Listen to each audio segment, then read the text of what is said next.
리츠가 일반인들한테 알려지게 된 그 배경에는 이런 이야기들이 좀 있었던 것 같습니다. 커피 한 잔 값으로 주식을 사서 빌딩의 임대인이 돼서 임대료를 받을 수 있습니다. 이런 캐치프레이즈는 많이 이제 광고가 됐었는데요. 그 광고 이면에는 아마도 그런 가정이 깔려 있는 것 같습니다. 투자자들이 커피값 저금해서 리츠 투자해 놓으면 운용사들이 잘 운용해서 배당을 돌려드릴 테니 편히 배당 수익을 가져가세요. 그런데 리츠 투자가 패시브하게 그냥 투자해 놓고 있으면 배당이 그냥 따박따박 나오는 투자일까요? 코비트에서는 이 부분에 대한 질문을 좀 해봤습니다. 그리고 저희의 결론은 리츠 투자자들은 주주총회나 이사회 등에서 적극적인 역할을 해야만 한다. 이런 결론에 도달하게 됐는데요. 아마 일반 투자자분들 중에서도 아직도 커피값으로 리츠 투자하고 나는 운용사 믿고 있으면 배당이 들어올 거다. 이렇게 생각하시는 개인 투자자분이라면 오늘 영상 유심히 봐주십시오. 저희가 지난 영상에서 그 정부가 리츠를 활성화하기 위해서 여러 가지 제도 개선을 했는데 그 중에서 특히 우량 자산을 사모펀드들이 독점하고 있다 보니까 일반 투자자들한테는 투자 기회가 부족하다. 그래서 저희가 지난 영상에서 3가지의 재간접 리츠가 지금 상장되어 있다는 말씀을 드렸습니다. NH 프라임 리츠, 그리고 이지스 레지던스 리츠, 이지스 밸류 플러스 리츠. 그래서 오늘은 이 NH 프라임 리츠가 이 제도의 도입 목적에 맞게 잘 운영이 되고 있는지 그 부분에 대한 설명을 드릴 거고요. 그리고 그와 관련해서 이 주주총회 역할이 얼마나 중요한지 시사하는 점이 있어서 오늘 설명을 드리려고 합니다. 현재 NH 프라임 리츠는 ARA 자산운용이 운용하고 있는 서울스퀘어 자산을 가지고 있는 1호 부동산 펀드, 그리고 KB 자산운용이 보유하고 있는 강남 N타워 등 현대자산운용, 코랑코 자산신탁, 이렇게 실제로 시장에 여러 운용사들이 운용하고 있는 펀드나 리츠 중에서 좋다고 생각하는 상품들을 선별해서 지금 리츠가 투자를 하고 있죠. 이론적으로는 굉장히 좋습니다. 그래서 지난주에 저희가 봤던 이지스 레지던스 리츠의 경우와는 상반되죠. 이지스 레지던스 리츠 같은 경우에는 전부 이지스 자산운용이 자사에서 운용하는 펀드를 투자하는 그냥 리츠인 거에 반해 NH 프라임 리츠의 경우에는 실제로 이제 시장에 나와 있는 우량한 펀드에 투자하는 정책의 취지에 맞는 재간접 리츠라고 말씀드릴 수가 있을 겁니다. 그런데 이 NH 프라임 리츠는 이 취지대로 잘 운영이 되고 있을까요? 저희가 좀 분석을 해봤습니다. 2020년에 이 NH 프라임 리츠에 한 가지 이벤트가 있었습니다. 저희가 좀 설명을 드리면 그때 이제 나왔던 기사 내용인데요. 이 증권사가 투자자에게 못 팔고 남은 물량을 리츠로 넘기려고 했던 시도가 있었어요. 그래서 어떤 자산이냐 하면 핀란드에 있는 오피스 빌딩, 미국 브로드웨이에 있는 그 리테일 자산, 그리고 프랑스 라데팡스에 있는 그 오피스 빌딩, 이렇게를 인수를 하려고 했었어요. 그런데 이 3개 자산들이 금융위에서 설명한 대로 기관들이 독점하고 있던 우량 자산의 투자 기회를 열어주기 위한 투자인지 그 부분을 좀 저희가 살펴드리려고 합니다. 우선 첫 번째, 핀란드 오피 파이낸셜 빌딩 같은 경우에는 NH증권하고 신한증권이 인수했던 물량 중에 팔지 못하고 남은 물량을 넘기려고 했던 거예요. 이 부분에 대해서는 좀 그 배경에 대해서 이해하실 수 있게 좀 설명을 드리겠습니다. 증권사가 해외 자산을 투자하고 못 팔고 남은 물량, 이게 어떤 이야기지? 이제 그런 이야기인데요. 쉽게 설명을 드리면 도매상이 가서 동대문에서 옷을 크게 떼와요.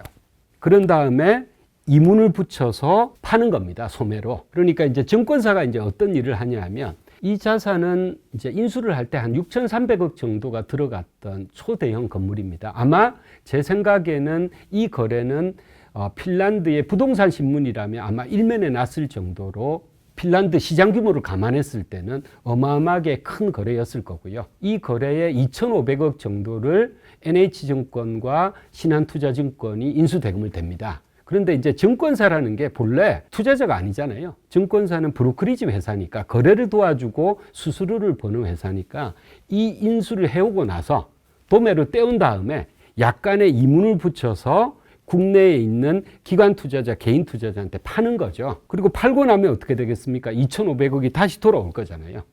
그래서 절차적으로 말씀드리면 2,500억을 주고 그 수익증권이 생겼을 거고, 그 수익증권을 약간의 이문을 붙여서 기관 투자자하고 개인 투자자한테 팝니다. 그럼 다시 2,500억이 들어오겠죠. 그러면 또 유럽의 다른 나라에 가서 또 자산을 하나 사오고, 그걸 이문을 붙여서 또 팔고, 그러면 증권사는 이 이문이 눈덩이처럼 커지겠죠. 이 거래를 많이 하면 많이 할수록. 그러다 보니까 2018년도, 2019년도 이때에는 국내 증권사들이 미국, 유럽에 가서 어마어마하게 많은 부동산 투자를 합니다. 그 이야기는, 투자를 했다는 이야기는 그 도매상에서 떼온 물건이 결국 국내에 있는 기관 투자자고 개인 투자자에게 다 팔린다는 거죠.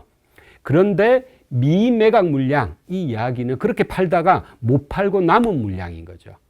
이 못 팔고 남은 물량을 NH 프라임 리츠에 팔려고 했다는 겁니다. 배경은. 그런데 4년이 지난 지금 시점에서 이 자산들이 어떤 상황인지 저희가 살펴봤습니다. 그랬더니 이 한투 리얼 에셋에서 투자한 뉴욕 브로드웨이에 있는 오피스 건물이고요. 이 자산 같은 경우에는 주요 임차인이 빠져나가면서 공실이 생기면서 어려움을 상당히 겪게 됩니다. 그래서 금리 인상뿐만 아니라 공실 손실 등으로 인해서 저희 코어비트에서도 기사로 다뤘었는데 투자 손실률이 40%가 넘는 상황입니다. 그래서 지금 이 자산은 펀드 만기를 연장해서, 그 이야기는 지금 시장에 팔면 손실률이 얼마가 될지 모르다 보니까 원금을 다 날릴 수도 있는 거고, 그러다 보니까 펀드 만기를 연장을 해서 혹여라도 시장이 좋아질 시기를 기다리겠다, 이런 상황이고요. 프랑스에 있는 투어 유럽이라는 그 오피스 빌딩입니다. 이 자산 같은 경우에는 이 자산이 속해 있는 그 라데팡스라는 지역을 우선 좀 설명을 드려야 되는데요. 프랑스의 라데팡스 지역은 우리나라로 보면 이제 오피스 근역으로 보면 우리나라는 이제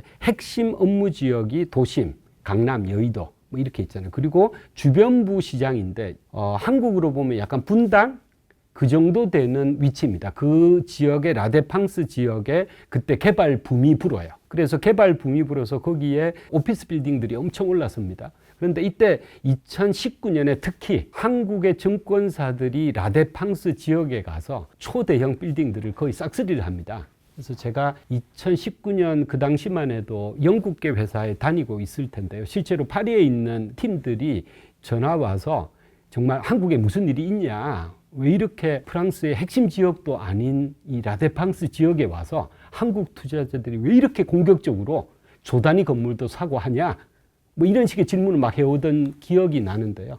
그렇게 공격적으로 샀었는데 이 라데팡스 지역이 코로나 이후로 상황이 급반전을 합니다. 코로나 이후로 미국뿐만 아니라 유럽에서도 재택근무가 상당히 활성화가 돼요. 그래서 제가 다니던 그 영국 회사 같은 경우에는 제가 코로나 이후에도 한번 가보면 금요일에는 출근율이 제가 봤을 때는 10% 20%가 안 되는 정도로 이 재택근무가 완전히 이제 자리를 잡은 상황입니다. 그러다 보니까 재택근무가 자리를 잡다 보니까 핵심 지역은 그나마 공실 방어가 되는데 라데팡스 지역처럼 약간 주변부 시장은 이 공실 해소가 어려운 거죠. 그래서 지금 보시면 이 라데팡스 지역의 오피스 공실률이 코로나 전에는 5%였다가 지금 올해 3분기에는 15% 이상 공실률이 올라와 있어요. 이제 이만큼 상황이 어려운 상황입니다. 그렇기 때문에 유럽에 지금 투자한 자산들의 대부분은 최소 한 20-30% 정도는 자산 가치가 하락을 한 상태인 거죠. 그러면 이 자산도 마찬가지로 자산 가치 하락, 그리고 공실률로 인한 임대 수입 하락을 겪고 있는 자산일 겁니다. 그런데 다행인 것은 주총에서 이때 부결을 시켜요. 운용사는 이 자산을 삽시다, 이렇게 이제 안건을 올렸고 주주총회에서 이 안건을 부결을 시켜요. 만약 이때 주총에서 주주들이 이 안건을 부결시키지 못했다면, 가정이지만 지금 재간접 리츠로서 NH 프라임 리츠의 주가나 배당은 어떤 모습일까요? 그래서 아직도 이 커피값을 아껴서 리츠 투자하면 임대료 수입이 또박또박 나올 거라고 생각하시는 개인 투자자분들에게는 리츠 투자가 주주총회라든지 이사회라든지 이러한 지배구조가 얼마나 중요한지 보여주는 사례입니다. 리츠 투자 쉽지 않습니다. 특히 저희 댓글에도 많이 올려주셨는데 노후 자금의 상당 부분을 리츠에 투자하고 계신 개인 투자자분들이라면 공부 많이 하셔야 될 것 같습니다. 코비의 리츠 해설집 이상으로 마치겠습니다. 감사합니다.